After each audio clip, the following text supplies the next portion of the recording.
Bonjour à tous, c'est Hugo Pérez pour Hugo Dogs et dans cette vidéo, on va avoir l'apprentissage du rappel avec l'utilisation à un moment donné de l'éducation du collier électronique. On va voir les prérequis, l'introduction au collier et l'application du collier pour l'ordre du rappel. Cette vidéo vient du fait que Roxy, la Golden Retriever que vous allez voir dans la vidéo, a fini par aller sur la route suite à la poursuite d'un chat. Comme on veut pouvoir la promener en liberté sans qu'elle finisse sur la route avec des voitures suite à la poursuite d'un chat ou la poursuite de tout autre animal, on va voir ensemble le processus qui a été mis en place. Bonne vidéo. Roxy m'a donc couru après un chat jusqu'à aller sur la route. D'accord, donc on voit elle est partie de tout loin du chemin, là derrière c'est la forêt, en revenant de balade en plus, donc elle était déjà dépensée. Elle a couru, le chat était à peu près à cet endroit-là, et ensuite il a sauté le portail. Je suis bien heureux parce que sinon, si le chat avait remonté la rue, la chienne courait après, et les voitures et le chien, ça peut faire paf le chien. Et évidemment, ça serait un accident dramatique. J'ai déjà un bon rappel avec cette chienne, hein, d'accord, elle ne part pas de rien, mais pour les besoins de cette vidéo, on va revoir la construction d'un rappel. Alors j'ai changé par exemple le signal du rappel, afin de repartir sur des bases relativement neutre, même si elle connaît l'ordre du rappel. Et donc j'ai décidé de choisir un sifflet, d'accord, comme signal de rappel. Donc on va voir ensemble ici la construction du rappel, comme on construirait n'importe quel rappel sur n'importe quel chien. Ça c'est tout à fait standard, c'est un apprentissage d'éducation relativement basique, fait sur beaucoup de chiens. Donc on démarre en longe tenue en main, parce qu'on veut être sûr de pouvoir guider le chien avec la longe si besoin, et on veut être sûr que le chien ne parte pas, soit après un chat en l'occurrence, comme elle a fait, soit qu'elle ne revienne pas du tout. On se sécurise de ce point de vue-là avec la longe, et on s'entraîne au rappel. Ce qui est très important sur ce rappel au sifflet, vous voyez que je fais des coups de sifflet un peu saccadés. Je veux améliorer la vitesse à laquelle la chienne se retourne pour revenir au rappel. D'accord, j'attends pas que ça soit à la troisième saccade, cinquième saccade, dixième saccade de sifflet qu'elle se retourne. Je veux que dès la première, elle lève la tête, elle se retourne, elle se ramène vers moi. Donc ça, il y a plusieurs techniques pour améliorer cette rapidité. Au début, moi en général, ce que je fais, c'est je raccourcis les séquences sur lesquelles je demande des rappels. Donc je viens faire des rappels assez resserrés les uns des autres, justement pour essayer d'améliorer cette vitesse. Et vous voyez que sur les 3 répétitions précédentes qui étaient assez resserrées, on a une réactivité de la chaîne qui est beaucoup plus précise, beaucoup plus importante, beaucoup plus rapide que sur les rappels précédents. On construit bien ça, plusieurs répétitions, plusieurs lieux, plusieurs endroits, des séquences courtes, enfin voilà, comme on travaille habituellement. Ensuite on vient faire longe par terre. On récompense bien à chaque fois. Voilà, là ici, parce que j'ai la confiance, hein, je laisse ma longe par terre, mais encore une fois, il y a eu plusieurs séances de rappel avec longe tenue, où on travaille ça correctement. Une fois qu'on voit que la chienne commence à capter le sifflet, elle revient bien, on récompense bien, etc., on va venir chercher à augmenter la difficulté de ce rappel. Pareil, hein, ça c'est tout à fait standard, on fait ça sur presque tous les chiens, et c'est très bien, il faut démarrer par ça, c'est un prérequis important. Vous voyez juste avant, elle regardait ailleurs. Là, ici, sur cette répétition, elle reniflait une odeur au pied de l'arbre. On essaye de monter un peu en difficulté ce rappel. Toujours uniquement dans la récompense quand elle revient. Et tout ça. Ici, encore un troisième exemple, un lieu différent. Et là, une récompense au jouet, par exemple. Donc, pareil, hein, selon votre chien, selon tout ça, on peut varier les récompenses. Ici, sur le principe d'augmenter la difficulté, vous voyez qu'elle était intéressée par la corde qui est par terre. Je donne mon sifflet, elle se tourne très vite, elle revient très vite, super bien. Donc je vais jouer un petit peu avec cette corde-là aussi pour tester mon rappel, voir un peu à quel niveau je me trouve en termes de difficulté. Je lance, elle se retourne super vite, très très bien, on joue, on est super content.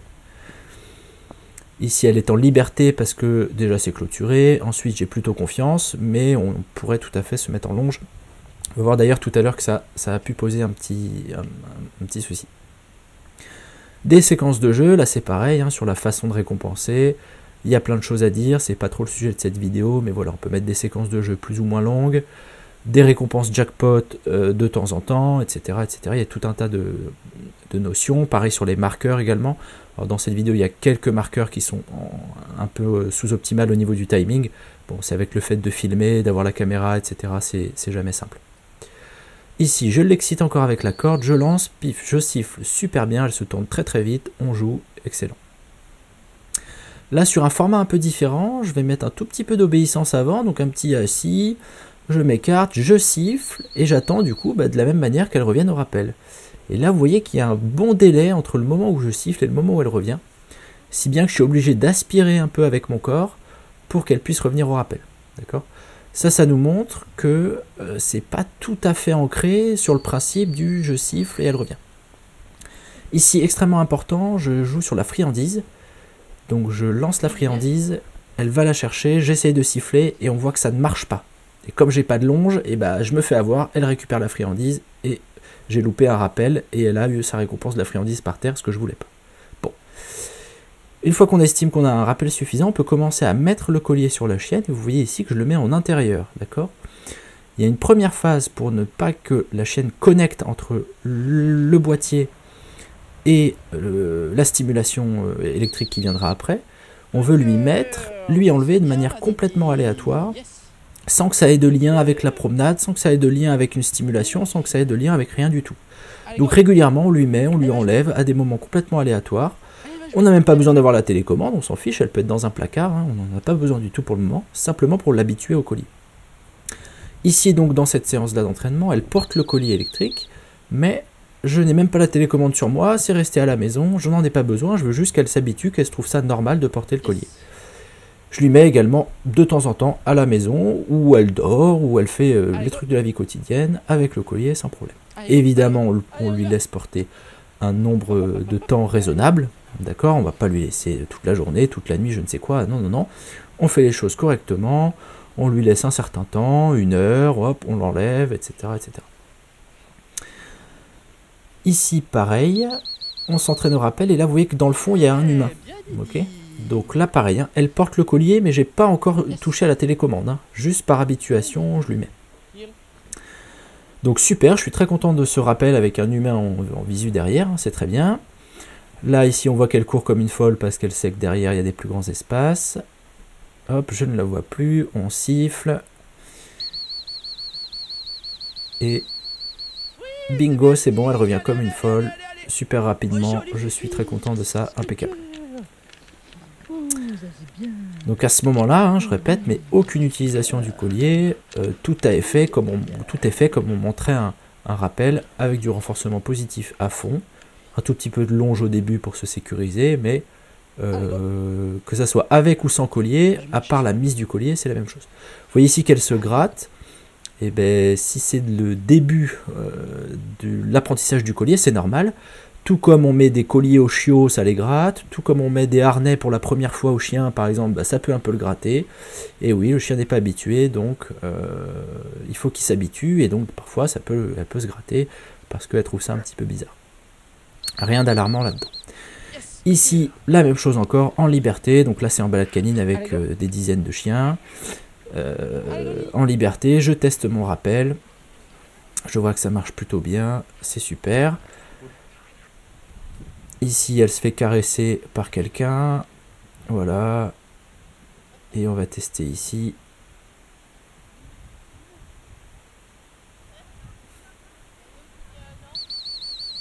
Voilà, super. Super, on voit qu'elle se sort très vite de la personne, qu'elle revient tout de suite très rapidement.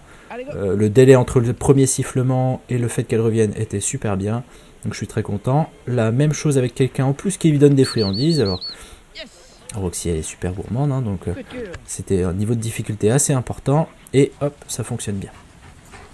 Là maintenant on va démarrer l'apprentissage au collier électrique.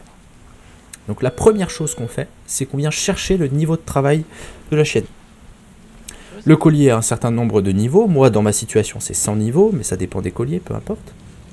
Et on vient faire niveau 1, on appuie, niveau 2, on appuie, niveau 3, on appuie, jusqu'à voir une réaction de la part de la chienne. Alors la réaction qu'on cherche, c'est absolument pas qu'elle saute au nuage, évidemment. On veut simplement trouver la réaction la plus faible à laquelle elle va se sentir la sensation. Là, si elle se roule, c'est parce qu'elle aime se rouler dans l'herbe, c'est pas par rapport au collier. Voilà, elle aime bien se gratter, donc elle se gratte, super. À ce moment-là, je remets une petite longe. Alors même parfois, je vais jusqu'à la tenir en main. Là, c'était pas le cas, mais j'aurais pu. Et on vient tester nos niveaux, voilà. Et regarder quand est-ce qu'on arrive à avoir quelque chose. On cherche la réaction minimum, d'accord. Une fois qu'on l'a trouvé, là, on l'a trouvé ici, par exemple. On va travailler autour de ça, d'accord? C'est vraiment une étape super importante, trouver la réaction de la chienne.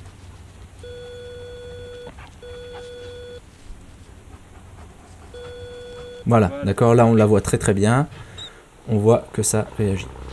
Et ensuite on vient travailler, alors là pareil, il y a plusieurs voies possibles, on pourrait dire, enfin il y a des personnes qui travaillent correctement avec, qui ont potentiellement des approches similaires mais avec des détails un peu différents. Ici ce que j'ai choisi pour cette situation là, c'est j'appuie sur le bouton, vous entendez au bip quand j'appuie sur le bouton, et ensuite par suivi naturel, j'appuie sur le bouton, dès que je vois que la chaîne tourne et commence à revenir vers moi, et hop, je relâche le bouton et on peut mettre un petit peu d'encouragement aussi à la voix, avec le déplacement, avec tout ça, d'accord? Si je vois qu'elle galère trop, on maintient l'appui, et si on voit que c'est vraiment trop dur, on vient guider un tout petit peu avec la longe, ok? Le principe qu'on veut là, c'est que quand elle sente le collier, hop, elle fasse demi-tour, elle regarde qui c'est qui la promène, et elle revienne, d'accord? Sans rajouter le sifflet du rappel pour le moment. Ça vient dans un second temps. Vous voyez ici qu'on avait plus de mal, et bien on maintient appuyé. Si vraiment on voit que ça a du mal, on peut guider un petit peu à la longe. Mais l'idée, c'est qu'elle comprenne que quand il y a cette sensation-là, paf, je fais demi-tour, je reviens, et voilà. Remarquez, hein, la détente au niveau de ma posture et au niveau de la posture de la chienne. Remarquez la détente.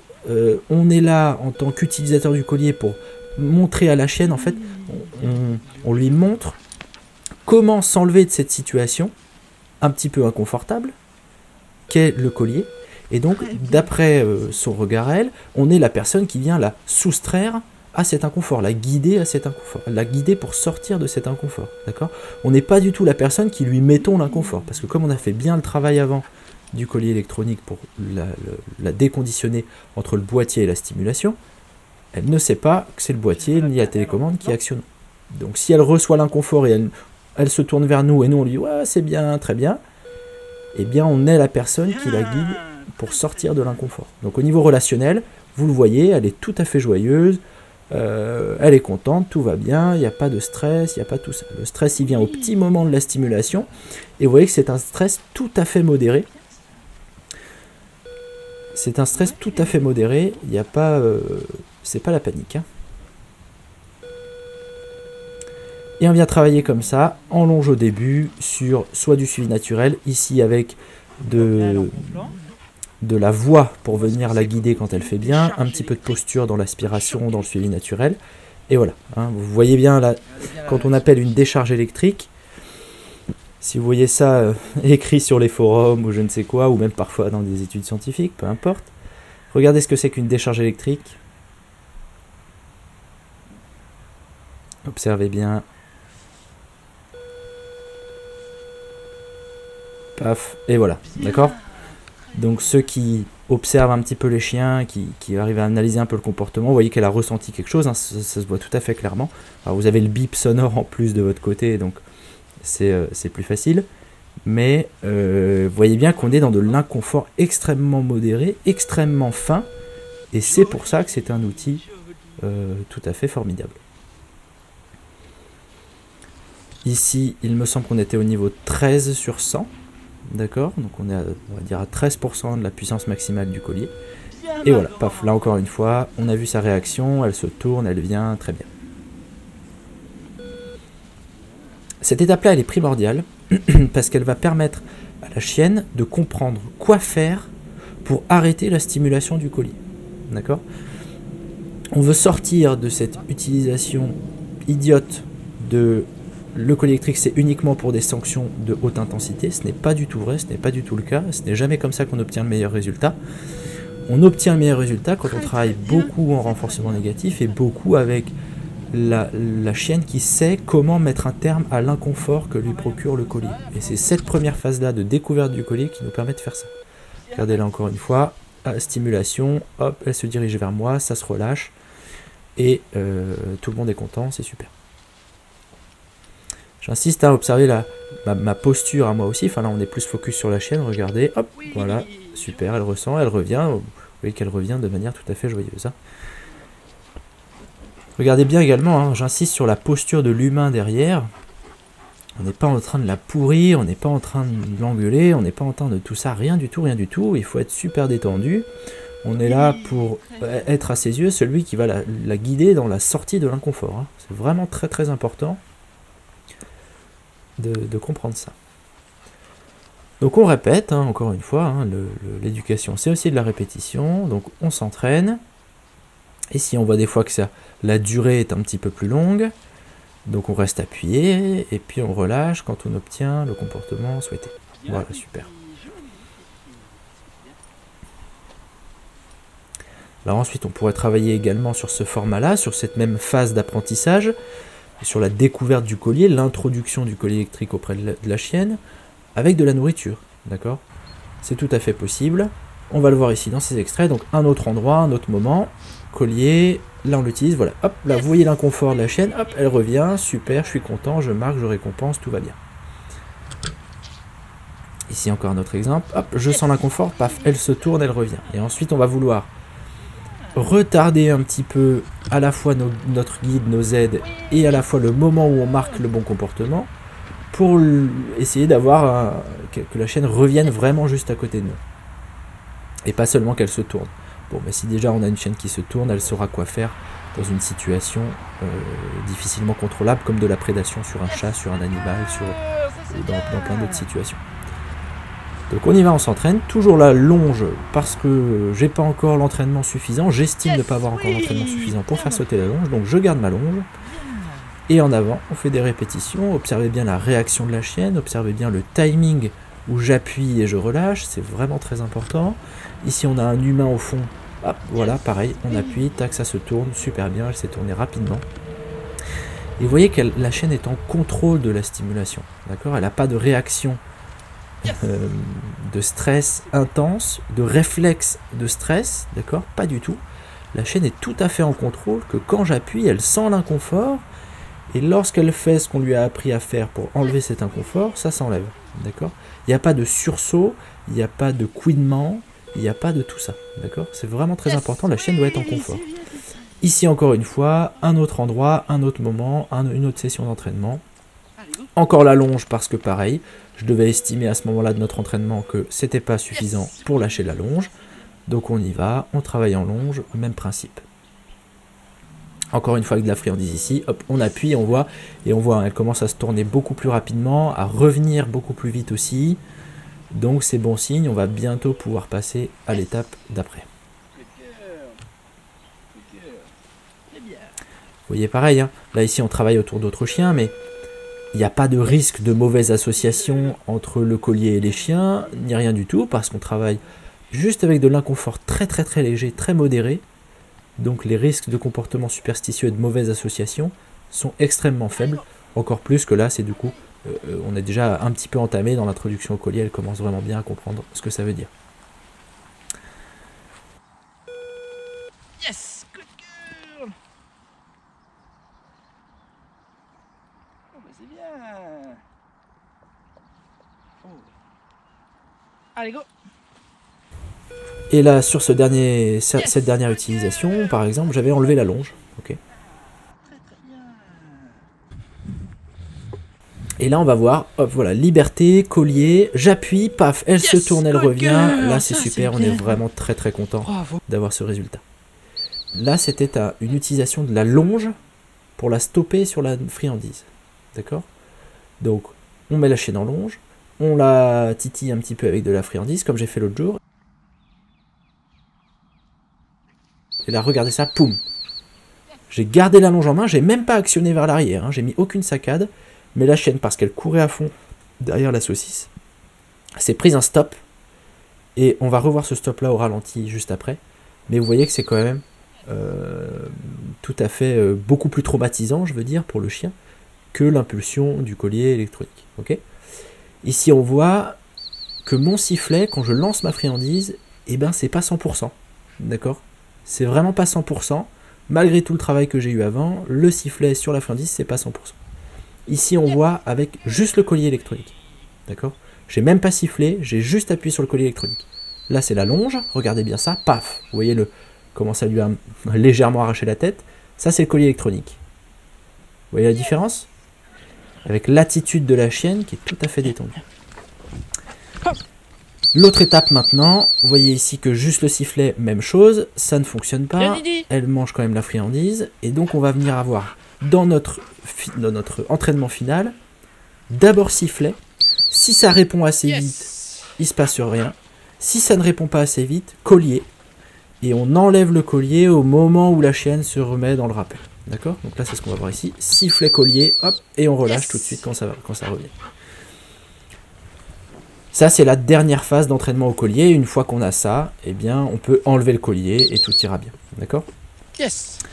Il peut y avoir quelques petits détails spécifiques sur cette phase-là, où si la chienne réagit très très rapidement au sifflet, on peut tout de même mettre un tout petit peu de collier en même temps que le sifflet, et enlever le collier au moment où elle se tourne, donc ça va très très vite, pour rentrer à nouveau dans ce renforcement négatif, et avoir une chaîne qui essaie de se presser le plus possible pour revenir au premier coup de sifflet et ainsi garantir la qualité, la rapidité de notre rappel.